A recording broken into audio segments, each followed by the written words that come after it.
वशिष्ठ बुलावा, पुत्र काम शुभ यज्ञ करावा।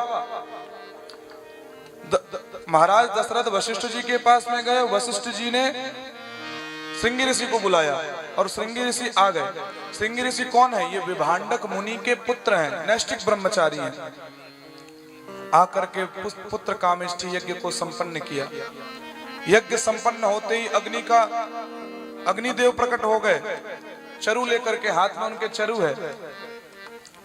अग्निदेव ने दशरथ जी को दिया चरु, इसे खाओ, इसे अपने पत्नियों को खिलाओगे तो पुत्र होगा।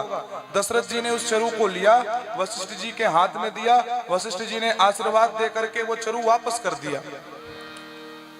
अब दशरथ जी ने उस चरु के 3 हिस्से किए, क्योंकि 3 पत्नी है ना, 3 हिस्से किए। पहला हिस्सा जो है वो कौशल्या माता को दिया, दूसरा हिस्सा कैकेयी माता को दिया और तीसरा हिस्सा सुमित्रा माता को दिया।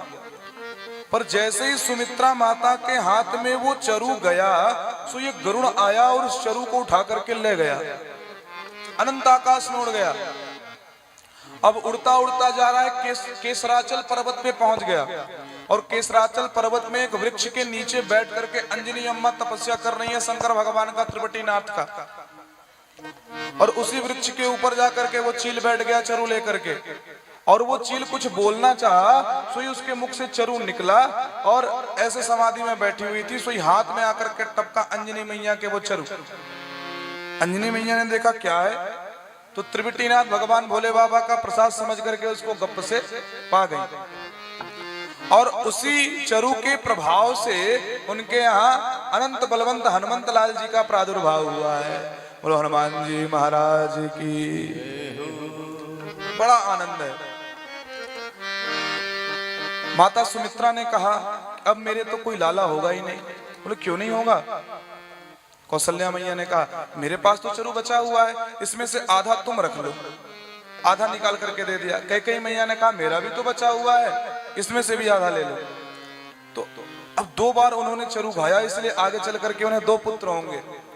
कौशल्या मैया को, कैकेयी मैया को 1-1 पुत्र होंगे। बड़ा आनंद है।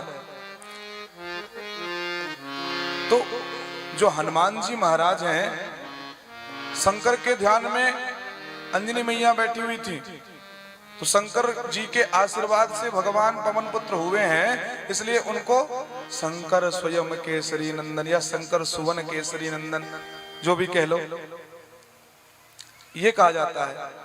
तो पवन तनय संकट हरण क्यों कहा जाता है? बोले पवन देव ने उनका पालन किया है, इसलिए पवन तनय संकट हरण कहा जाता है। और अंजनी वीर वानर केसरी की पत्नी अंजनी के वो बेटा है, तो अंजनी पुत्र कहने में आपको संकोच नहीं होना चाहिए, ना मुझे होना चाहिए।